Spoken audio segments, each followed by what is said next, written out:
Imagine waking up one morning, driving to a village you've known your entire life, a place with homes, a church, a school, laughing children, and finding nothing. Not ruins. Not ash. Just stillness. Doors left open. Food still on the table. A dog tied to a post, waiting for an owner who never came back. This is not a ghost story. This is history. It began like any ordinary morning. A mail carrier or perhaps a neighboring farmer, depending on which account you believe, arrived expecting the usual sounds of village life. Smoke from chimneys. The clatter of carts, children running between houses. Instead, silence. When word got out, people assumed there had been some kind of accident. A fire, maybe. A flood upstream. Nobody could imagine that an entire community had simply ceased to exist. Not died. Not fled. Just gone. Like smoke. Investigators found the village exactly as its residents had left it. Livestock still in their pens. Candles burned down to their stubs. A half-written letter on a wooden desk, the ink dry, the sentence unfinished mid-word. 312 people. Gone. Over the decades, and in some accounts, centuries, investigators, historians, journalists, and amateur sleuths have picked through every detail of this case, hoping a single overlooked clue might unlock the mystery. What they found instead were more questions. There were no signs of violence. No blood. No struggle. No graves dug in haste. The village well was clean. The soil around the home showed no signs of chemical contamination. The church still held its pews.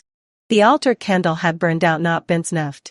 What makes this case so deeply unsettling isn't what was found, it's the absence of evidence.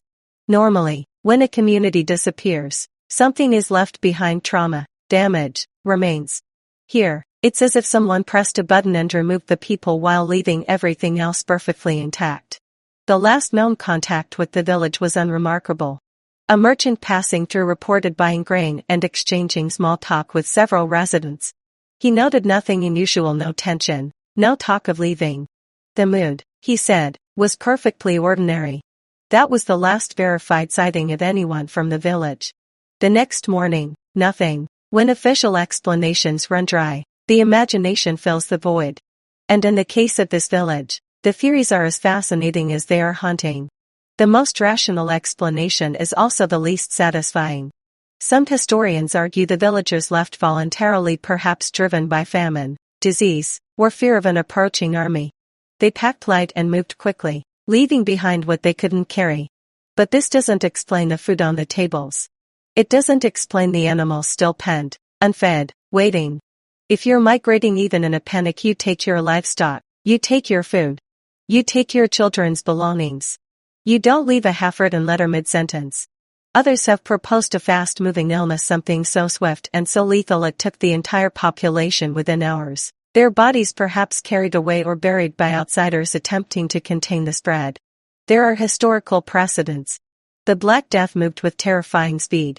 So did influenza.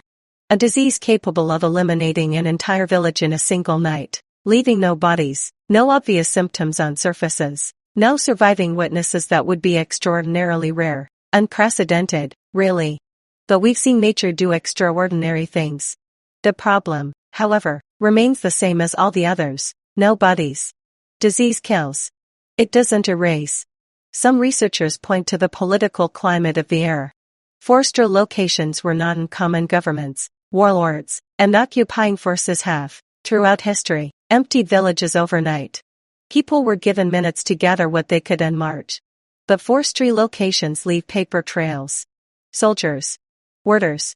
Somewhere, someone always wrote something down. Here, the archive is empty, and then inevitably there are the theories that sit outside the comfortable boundaries of recorded history. There are accounts going back centuries of places, not just this village, but places where large groups of people seem to have simply stepped out of our world. The folklore is consistent across cultures: the sudden disappearance, the abandoned meal, the animal left behind. Whatever people are reluctant to say out loud, the pattern is undeniable.